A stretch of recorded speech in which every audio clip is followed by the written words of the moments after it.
after reading books, essays, and poems, and doing our activism homework out in the community, we have learned a lot.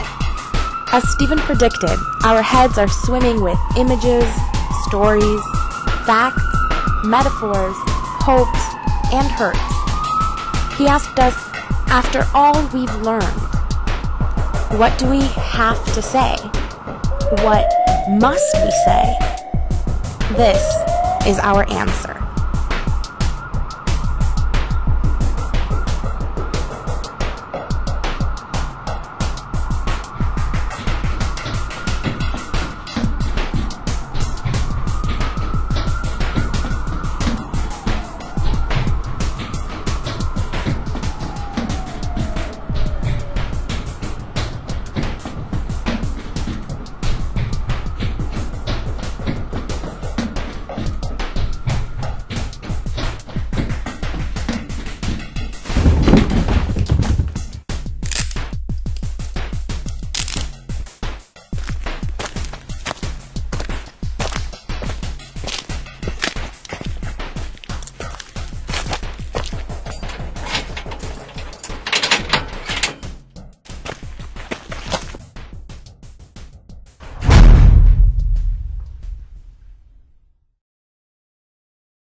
One of the most common experiences in prison is the gradual numbing of emotion.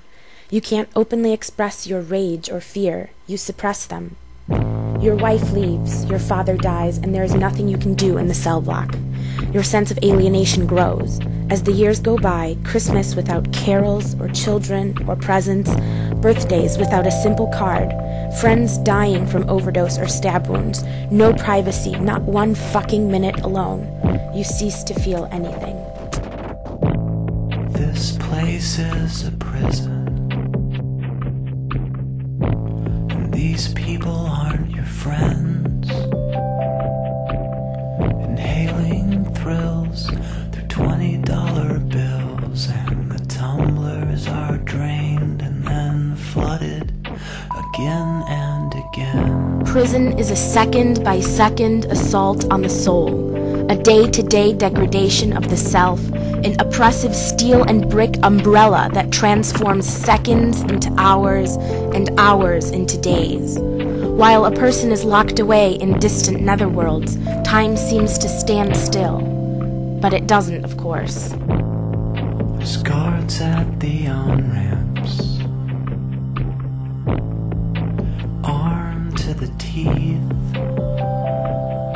and you may case the grounds from the Cascades to Puget Sound, but you are not permitted to leave.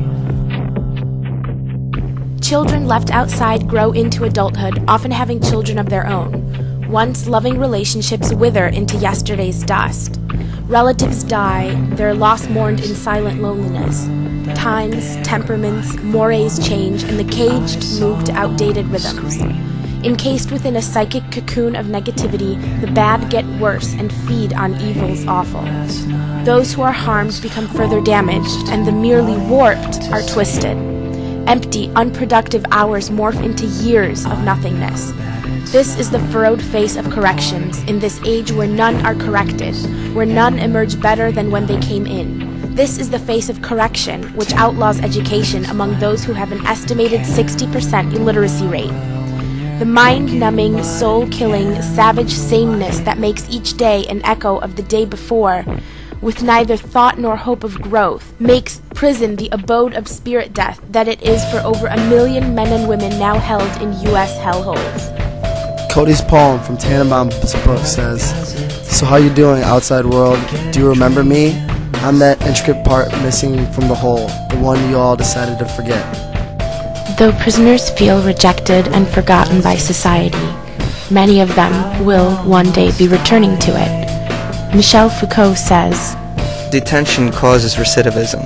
Those leaving prison have more of a chance than before of going back to it." These people are going to come back out, and they're going to be back in because they're doing crimes. because they can't educate and move themselves on and move themselves up. What societal interest is served by prisoners who remain illiterate? What social benefit is there in ignorance? How are people corrected while imprisoned if their education is outlawed? Who profits, other than the prison establishment itself, from stupid prisoners? And if we don't help them to educate themselves, we're really letting ourselves down and doing ourselves an injustice. And that's exactly what Stephen sent us out to do, to fight the injustices of the prison system, even if in small ways, but step by step for everyone to start making a difference. And so off we went to Books to Prisoners.